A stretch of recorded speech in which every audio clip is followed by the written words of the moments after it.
Esto cambia de taller de taller a notas sobre la conquista y modernidad, porque requeriría que las contrapartes, digamos, fueran quienes conocieran bien la historia de Europa y no, no encuentro, no encuentro alrededor. Y a veces voy a hacer entonces eh, afirmaciones o establecer hipótesis que, que contravienen ideas muy establecidas. Por ejemplo, la de medioevo. Me parece que es un término funcional para Europa, para Europa y que es muy creada después de la durante la modernidad para darle una profundidad histórica que no tenía esa, esa entidad eh, político, cultural, social, llamada también cristiandad latina, que le permite reclamarse como la heredera natural de la antigüedad grecolatina. Así habría que ver ese largo periodo que arranca aproximadamente en el siglo V o sexto y como el nacimiento de algo nuevo, justamente de Europa o la cristiandad latina, que solo tardíamente puede reclamarse como lo hace. El, la primera etapa es, sí, es puras tinieblas, pero es puras tinieblas europeas. Y me explico, coincide más o menos, digamos, con la expansión del Islam, del nacimiento y expansión del Islam, que se da en un tiempo récord, digamos, alcanzando un espacio extraordinario que va de por todo el norte de África eh, hasta Medio Oriente y empieza a extenderse hacia la India y lo conseguirá muy pronto con desde el primer momento como un espléndido resurgir de la cultura y del comercio y de otras cosas. Pero bueno, aquí voy a poner el centro en la cultura. Empiezo aquí tratando las novelas de caballería por una buena razón. Un, ¿Cuál es el vínculo entre estas novelas de caballería y la conquista de América? Mm, Irving Leonard, un historiador que escribió hacia esa época en la cual yo trabajaba también, es decir, en torno a 1992, escribió un libro que es muy bueno que se llama Los libros del conquistador. Y allí le establecía cómo estos avanzados en, castellanos en América eh, estaban eh, influidos, estaban en el ambiente de las novelas de caballería que estaban produciendo en, en Castilla, en España, digamos. Y me pregunté si no había influencia en estas de lo que estaba sucediendo en, eh, en el cuarto continente. Y porque, porque mientras lo que trae la, ese encuentro para los europeos de, de América es es un enorme impulso al conocimiento y poco a poco conocimientos que van a acrecentarlo, ¿no? Pero Y en España, eh, toda, digamos, las coronas de Castilla y Aragón, principalmente la corona de Castilla, que ya dijimos tiene la exclusividad de, de los mares, eh, junto con Portugal, en una distribución perfecta que hace el papado. Ese conocimiento, ese impulso, eh, ese brutal impulso al conocimiento que hará, que acelerará en el siglo XVI extraordinariamente el desarrollo de las ideas y de los ingenios eh, en europeos, eh, se produce en la parte que a través de Carlos V se convierte en parte de la corona española, es decir, los restos del imperio carolingio. Mientras en España no parece haber ningún efecto de este tipo, a pesar de que es quien lleva la hora. Y bueno, es muy fácil con un poco de buscar un poco, es muy fácil encontrar cómo el efecto eh, ya está, el efecto de estas nuevas tierras de las Indias, ya está en, el, en la literatura más extendida de toda Europa. Y este es algo, es un fenómeno que llama mucho la atención. Si España va atrasada respecto a otras regiones, respecto a justamente a las ciencias, sobre todo a las ciencias, a la filosofía, no lo hace eh, con la imprenta. La imprenta en España se desarrolla eh, de manera descomunal, digamos, y no lo hace en el resto de los países. Es decir, eh, mientras otros países están acumulando ese conocimiento, España, que está produciendo una floración de, de, de, de publicaciones de las novelas, sobre todo de las novelas de caballería. Son las novelas de caballería quienes da pie. Y esas novelas de caballería inician, son una continuación de lo que muchos siglos antes, en el 12, había iniciado Chetien de Troyes. Eh, Perdón mi, mi francés.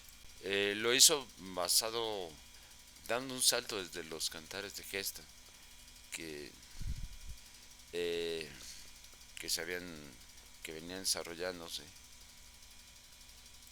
y tiene un salto justamente en el siglo anterior en los años 1000, 1400, en términos humanísticos, es decir, van acercándose, ya se, se puede hablar ya propiamente de novela. Eso es un género nuevo, cuyos antecedentes están en Chetrien. Y de pronto tenemos una especie de vulgarización de, de esas novelas de caballería que anunciaban algo mejor. Lo tenemos en el Amadís de Gaula. El Amadís de Gaula fue terminado de escribir aparentemente a fines a los años 1490 90 90, pero se publica hasta 1504. Sus escenarios son la Gran Bretaña y sus alrededores, y lo provee su materia, sus recursos, la imaginería que ha ido creándose en, en Europa durante esos siglos, durante los siglos previos, eh, que es, reúne la de prácticamente, bueno, buena parte del viejo continente, cuando menos, eh, hasta dar forma, por ejemplo, a los bestiarios medievales, luego llamados medievales, bestiarios. Y el Amadís, pues, no refleja en lo absoluto la conquista. Bueno, puede, puede entenderse perfectamente, está escrita apenas en los años 1890, ¿no? Eh, a fines de los años 1890 no hay una idea medianamente clara de lo que está sucediendo del otro lado del océano.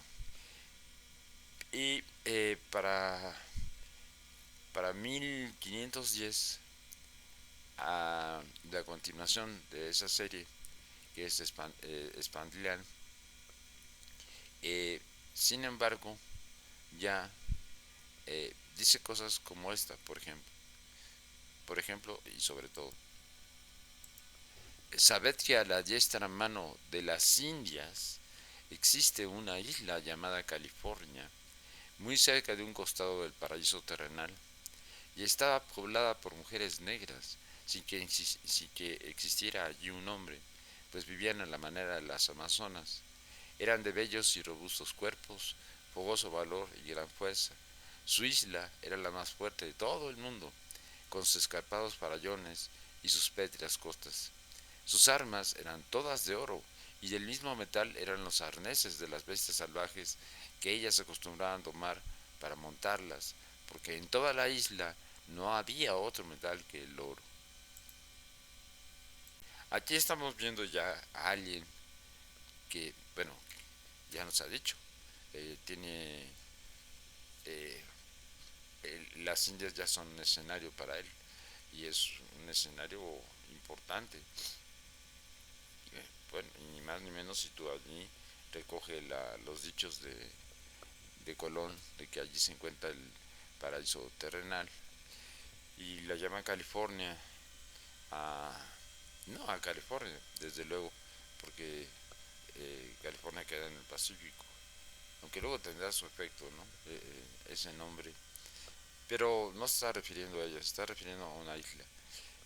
Es muy adecuado, por cierto, para para la literatura de este tipo, el que hayan topado antes que nada los conquistadores, eh, habían topado antes que nada con las Antillas, es decir, es un mundo de islas. Y las islas tienen un significado eh, muy extendido, están muy extendidas su idea, eh, la idea de las islas, la existencia y la idea de las islas está muy extendida en, en todo el viejo continente, sobre todo en el mundo persa y grecolatino, estaba muy extendido, y luego en Europa y en el Islam, las islas eran unos lugares que permitían que permitían depositar allí la imaginación. Eh, luego, eh, Jonathan Swift, Swift eh, va a hacer uso de, este, de este delirio para algo muy distinto. Leonard habla de los escritos amenos que encendieron la imaginación de estos adelantados y estimularon sus incomparables hazañas, entreteniendo sus inquietudes y sus inquietos socios y consolando sus amargas desilusiones. Esos trabajos impresos de espíritus creadores jugaron un papel silencioso, pero no enteramente pasivo, en el desarrollo de los acontecimientos del primer acto en el drama de la europeización del mundo, y su influencia es un capítulo no escrito aún en la historia de aquella gran empresa.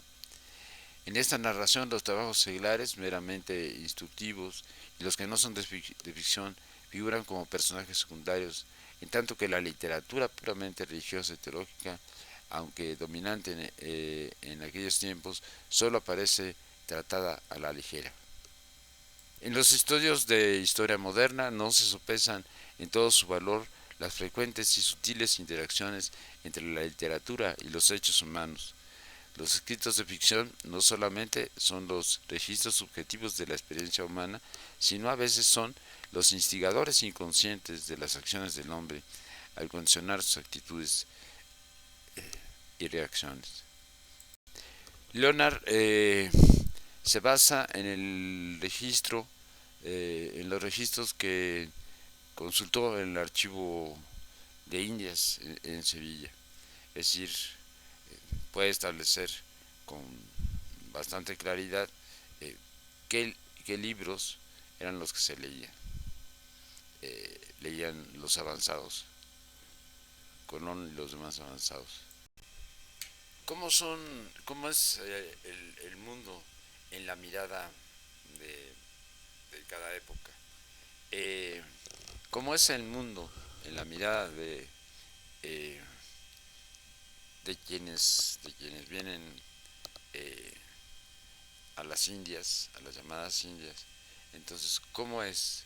Eh, mm, no podemos sí establecerlo de algún modo. Y vemos, está lleno todo el pensamiento, la vida cotidiana, eh, la, está lleno de, la religión juega un papel extraordinario allí. Es decir, la vida no se vive sin atravesar la religión. Y más que la religión, las creencias. Y con ellas van otras muchas situaciones, ¿no? de la época. Es difícil, habría que penetrar en ese mundo para ver cómo se mueven, para, para bien comprender cómo se mueven esos hombres que llegan a las hoy tierras nuestras.